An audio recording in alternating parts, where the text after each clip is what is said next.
To make today's leadership debacle all the more humiliating for the House Republican leadership, today was the first day of their new leadership team. As now former Majority Leader Eric Cantor exited that role, with Congressman Kevin McCarthy replacing Cantor as Majority Leader and Congressman Steve Scalise replacing McCarthy as Majority Whip. Well, what a welcome to their new jobs. Joining me now, Christina Bellantoni, Editor-in-Chief of Roll Call. Okay, Christina, I have sat in front of this camera night after night for a month or more and played tape of Republicans in the House railing against the president being AWOL. He didn't go to the border. He doesn't care about this. He's going to go to Texas and not go to the border. He has to do something. He has to step up. When is he going to take responsibility? And now they're going to go on recess having not passed their own bill?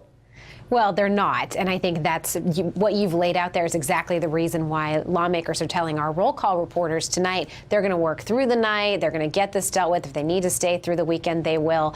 But consider the high drama of this day. I mean, this happens every time they're about to adjourn for a long recess. This is 5 weeks where they go home to campaign. We are 96 days out from the elections. And you've got members of Congress who were prepared to head home Thursday afternoon thinking this would be no big deal. And then they realize, oh, man, this looks really bad for the exact reason you just laid out. They're forced to stick around. Democrats don't want to do John Boehner or the new leadership team any favors. Meanwhile, on the Senate side, you've got senators who are actively trying to kill House legislation. Not just this, I mean, they had this huge fight over the Highway Trust Fund bill. I mean, this was a day of really intense drama and tension. And by the way, Eric Cantor gave this very nice I'm leaving speech and talked about bipartisanship and the importance of working together. This is Congress.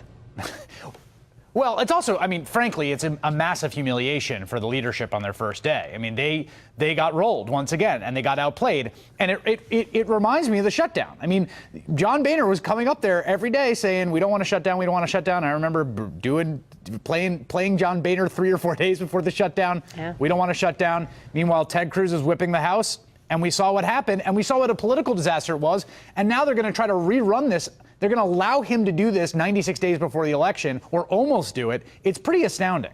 It is. And it's really, when you consider it's a very small group of people that are controlling the strings here, they need 218 votes to pass legislation. If they don't work with Democrats, that means they can only afford to lose, between 30 and 40 of their Republicans. Well, they tend to lose those on major votes. And so when you think about not just last fall with the government shutdown, but in 2011, the Tea Party class of 2010 stood up and said, we're not going to raise the debt ceiling. And that imperiled their recess. And whenever you have leadership forced to pull a bill off the floor saying we don't have the votes, they were telling reporters today that they had about 214 of the 218 that they needed.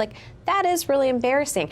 And by the way, it's really important to point out that all parties tend to do this where they are waiving every single transparency rule that they set in place on themselves. The Republicans said we would have 3 days to look at legislation. Well, they had a meeting at 6 p.m. tonight, barely got any notice, saying, okay, we're going to waive this so we can consider this same day legislation tomorrow. And again, I mean, how many times have we seen the tape of people saying, who read the health care bill? Nobody's going to read this bill either. And this is $659 million, to spend here. So it's Congress at its most dysfunctional, right ahead, as Nancy Pelosi pointed out today. This is right when voters are starting to pay attention for the midterm elections.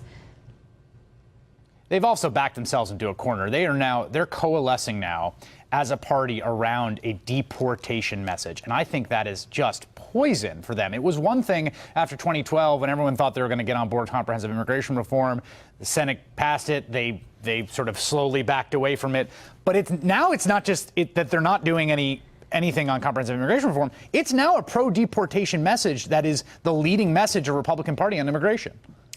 That's the message that's coming through. When you talk to rank and file Republicans, the majority of them don't actually feel that way. And really, when you talk to them, even privately, a lot of them do actually favor comprehensive reform, but they understand that it's putting lawmakers in tough positions to force them to vote on a broad bill. I mean, don't forget, this Congress started with the Republican retreat, where they put out immigration principles that weren't the Senate-passed bill, but very closely resembled that Senate-passed bill. Yep. That's one of the reasons Eric Cantor got himself in trouble in that June 10th primary. And so you really have seen this dramatic election-forced shift.